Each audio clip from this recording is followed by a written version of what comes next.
How do we deal with family member or members who fail to embrace peace when you are trying to instill peace in the family?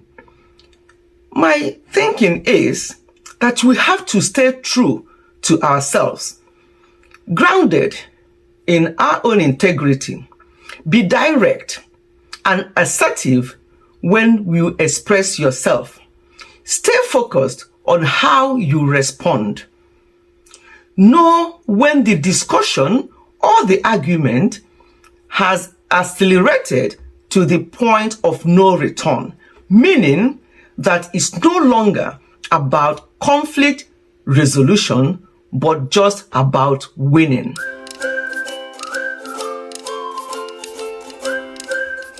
Hello everyone, welcome back to Ifechi Family. This video is inspired by a comment. I pinned that comment on my last video that I did 2 days ago regarding family, being where, family is getting on and doing things together. And I gave an example of older person or people that were not with their family members over the Christmas period.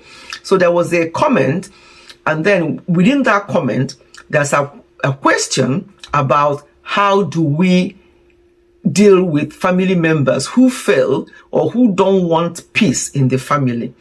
And also yesterday, I got 2 different messages on Instagram, actually more or less saying the same thing.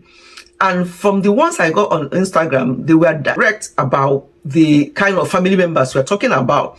And I suppose the one I pinned may also be the same thing. The family members we're talking about today is the direct family members, like parents versus children and siblings versus siblings. I want to narrow it down to that because these are close family members.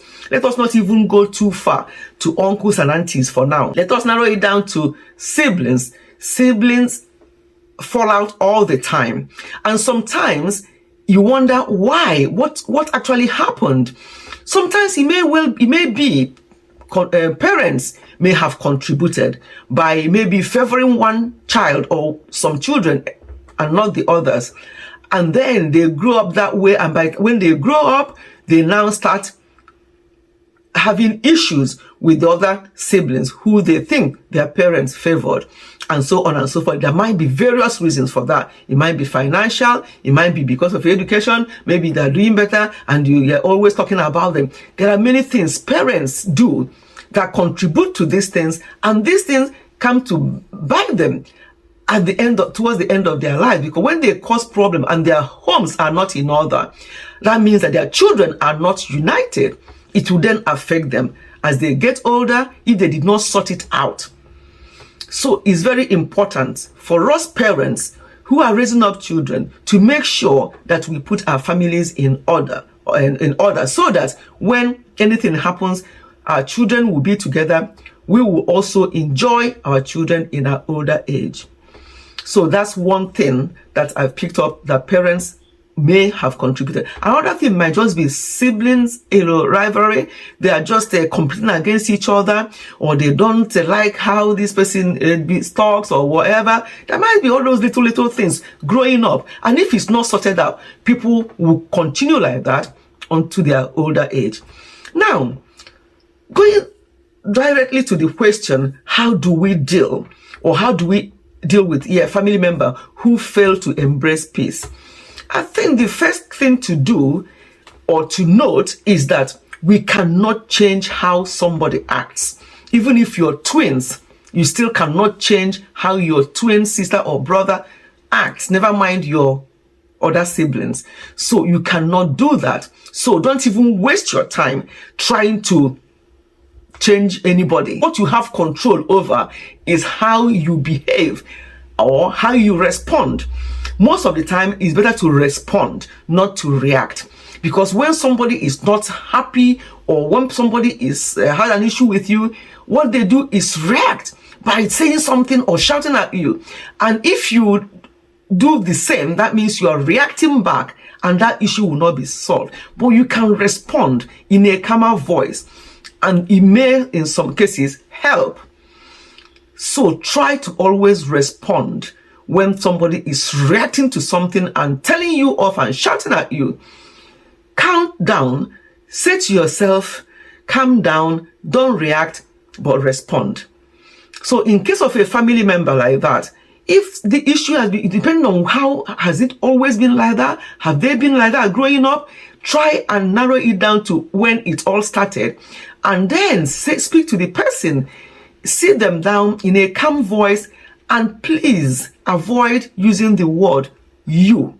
Always use I when you are addressing the person. What do I mean by this? Don't start by saying, you always do this, you have come again, you have done this, you do this.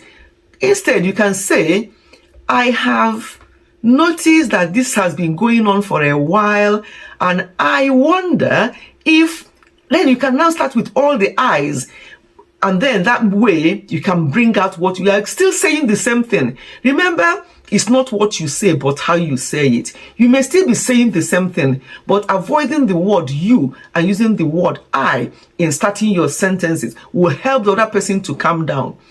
The next thing to point out is that person, that difficult family member, they must have something that they are good at. They cannot, unless they're just devil incarnate, that there's nothing good in that person. I don't think there's anybody that is like that. There must be something or some things that are good about that person. When you want to talk to that person, try and bring out those good aspects of the person. Start by saying, I've noticed that you are very good at this. Each time we come back in this family and you're not there, it's not the same because this and that. Just try and bring the good things about the person.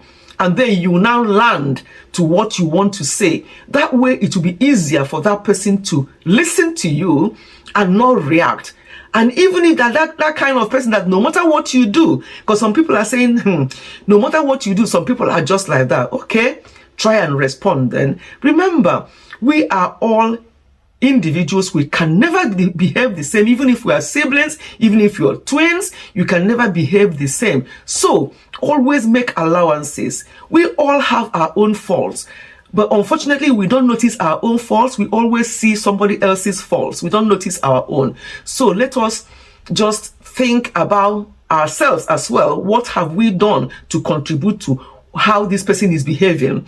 And if we have noticed anything, please let me say this thing now. Let us, as I'm talking about close family members now, siblings, parents, tell each other how you feel. Parents, if you have adult children, remember that they are now adults. It's not no more those little children that you used to scold or tell off and tell to sit down, and they sit down without asking you why. They are now adults. So when you talk to them as adults and with some respect as well. Don't start talking to them like as if they're still your little ones. It doesn't help, and you're not helping that adult child. So parents, please let us do that. And then siblings, talk to each other. Yes, there are older ones, there are younger ones. Respect each other, but at the same time, tell each other how you feel. With all due respect, tell each other how you feel, because that's the only way you can solve your problems. And if you tell the person and they start shouting, try not to shout back. Try to respond and not to react back to how they are reacting. So some of these things are things that we need to embrace in this new year. There's a lot of family issues, a lot. So many family issues. And sometimes what causes these problems are just very, very simple things that was just handled badly. That's normally what causes some of these problems. So if we can talk now, remember what the Bible says in Romans 12:18. As long as it lies with you, live at peace with all men, with everybody. So as long as it lies with you, not as long as it lies with the other person. So you're now yourself, you have to work on it. And if you have done everything you can and that person is still being difficult and don't want to know, then leave them to God. I will assume that in the process you have been praying for this person because they're your siblings. You cannot afford to not to pray for them. You've been praying, and then talking to them. And if they still can't, don't want to change, that's fine. You can't change them, but you can change yourself. You can change your approach, the way you relate with them. You don't have to force yourself if they really don't want. Yes, you may be siblings, but on the last day, you're all going to be answering on your own. So do what you can, but if they still become difficult, please don't trade your own sanity. Don't trade your own joy for that kind of person. Don't let them pull you down. Do what you can and leave them. If they want to continue as they are, leave them and be praying for them. But what you shouldn't do is to keep malice with them. Don't avoid talking to them, even if it's just messages, whether they reply or not. I mean, this is my own opinion. You may decide that I'm not going to do that. Who are they? Fine. But I'm just saying what I think based on the questions I got. That you just do your own best. Do your own bit. Even if they don't reply you, from time to time, check out on them. They are your family. They are your siblings. And, you know, you can't do more than that.